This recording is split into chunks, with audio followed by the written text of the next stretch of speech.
Le risque climatique physique en finance, il vient d'abord des conséquences de conditions climatiques dangereuses pour nos sociétés. On peut avoir par exemple des inondations ou des ouragans qui vont impacter les individus, par exemple en détruisant leurs maisons, les entreprises à travers toute leur chaîne de production, ou aussi les pays, par exemple en termes d'instabilité sociale. Tout ça, ça peut avoir des répercussions sur la capacité de ces pays, de ces entreprises, de ces individus à rembourser leurs prêts, à rémunérer leurs investisseurs. Ça peut aussi avoir des conséquences sur leurs assurances. Donc quand on dit que le risque climatique physique est un problème pour la finance, c'est parce que le secteur financier est exposé aux conséquences financières des impacts du changement climatique sur nos sociétés. Dans le cadre du projet européen Climinvest, piloté par Cicero, on a travaillé directement avec des scientifiques et des institutions financières pour comprendre ce qui bloque et avancer. On a identifié 4 gros challenges. Premier challenge, la tragédie des horizons.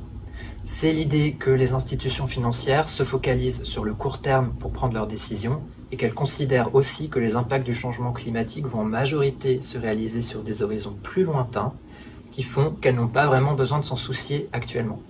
Mais dans le cadre du projet, on a expliqué que les impacts du changement climatique sont déjà en train de se matérialiser et la plupart des banques participantes ont aussi formulé un intérêt stratégique à regarder ce qui se passe sur le plus long terme.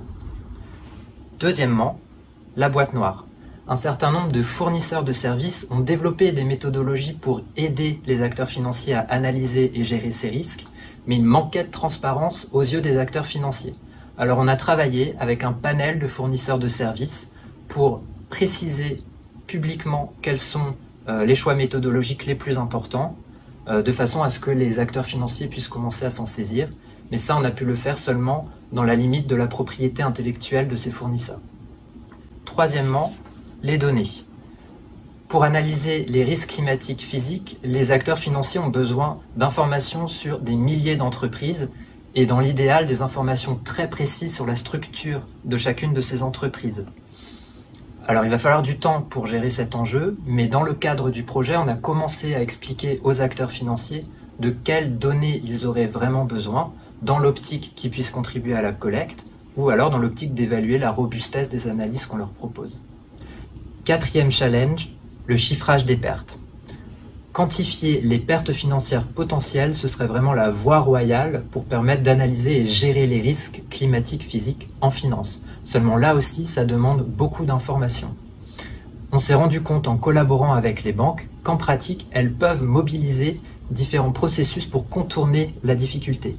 Elles peuvent par exemple avoir recours à des notations de risque qualitatives et à de la discussion avec les entreprises qui sont les plus exposées au risque. Ce rapport, il s'adresse en priorité aux acteurs financiers, puisqu'ils pourront y trouver un certain nombre de ressources et de retours d'expérience de la part des institutions participantes. Ça les aidera à monter en compétences et à organiser leurs futures expériences. Ce rapport, il s'adresse aussi à un écosystème plus large d'acteurs qui devraient se mobiliser autour de l'enjeu d'analyse et de gestion des risques physiques en finance pour que ça puisse aller plus vite que ce qu'on observe actuellement.